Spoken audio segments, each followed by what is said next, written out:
The postdoc used to be very, very, very popular, and over the last 10, 15 years or so, it's become pretty lax. In fact, there's a lot of people that go into the workforce and actually don't have a postdoc. And the reason for that is that, once you get done with internship, a lot of people are really wanting to get paid. I mean, you go through graduate school, you're losing money because the tuition is so high, there's not enough scholarships, the stipend's not enough, and then the internship stipend's not enough. And so for a lot of people, they're ready to start actually making money. And even out the gate, you could probably get a job anywhere from 70K to 100K based on where you're at. And so for a lot of people, why go through the trouble of a postdoc that's going to give you anywhere from 55 to 70K a year when you can actually get a full-time staff position somewhere else and make a lot more money? And right now, really, there's only the big reason for getting a postdoc is, number one, if you're looking into board certification or you're just in a specialty niche. And so, for example,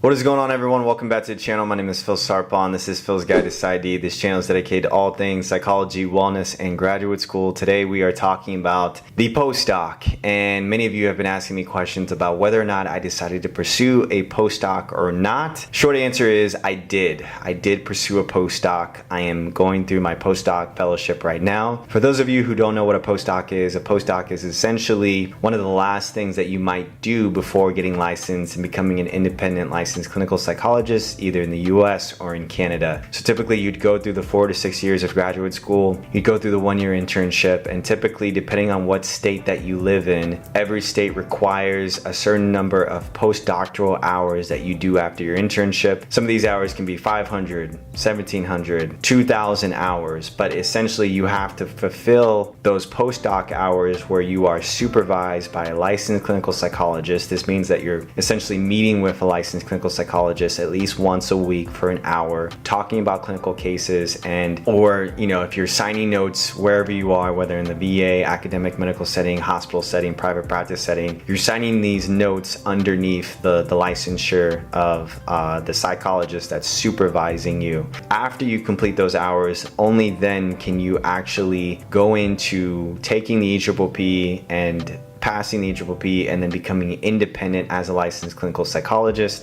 If you want to be a clinical health psychologist and work in an academic medical setting and work in a hospital, it's probably a good idea to get a postdoc. If you want to become a neuropsychologist, it's definitely a good idea to go through the 2-year postdoc. If you want to do forensic psychology, if you want to do sports psychology, if you want to do rehabilitation psychology, if you want to do any type of specialty, even after clinical psychology, then it's probably a good idea for you to get a postdoc and then go into board certification. Now, it's not impossible to get board certified even without a postdoc, but most of those reviewers are going to be looking at your application, trying to figure out what type of experience that you have that makes you worthy enough to even pursue the board certification process. And so a lot of my mentors have advised me that if I am even thinking remotely about board certification in the future, which is not a necessity for clinical psychologists, that I should probably look into the postdoc. And the other thing too is that, a postdoc is the in-between you and a full-time staff position. A lot of times for full-time staff positions, you're working 40,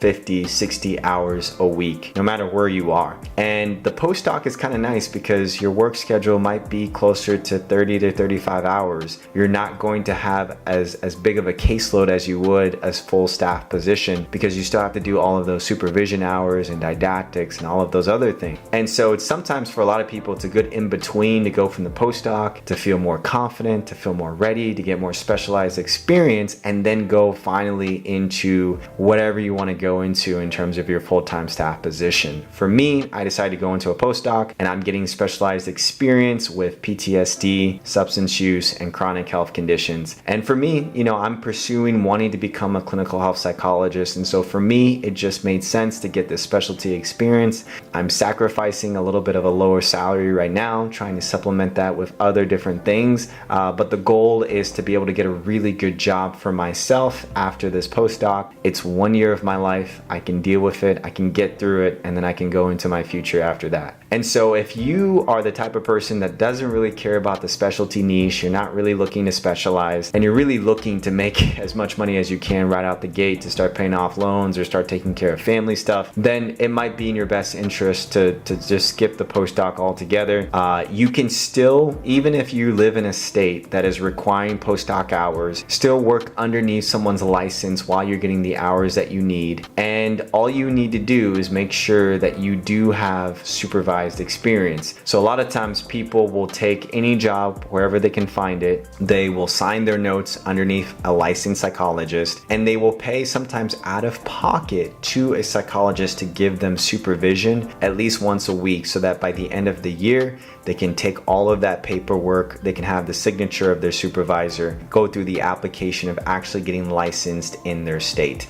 It's a little bit of a hassle, and I always encourage students to really make sure you do your due diligence to make sure that someone is going to sign off on those notes. For me, sometimes I was looking, before I even chose this postdoc that I'm in right now, I was looking at private practices, and I had to be really careful because some of the private practices didn't have a psychologist on staff. And because they didn't have a psychologist on staff, they didn't have someone that could supervise me and write off on my notes and also write off on my supervision hours, which meant that if I had chosen that private practice, I would have had to look somewhere else to get those hours or to get that supervised experience, which would have been a hassle, and I would have had to pay out of pocket, and it would have been really annoying. And so the benefits of going through an official postdoc is that the supervision is already embedded within the program. You don't have to do anything. What's your current situation? A lot of times for a lot of people, current situations will dictate that.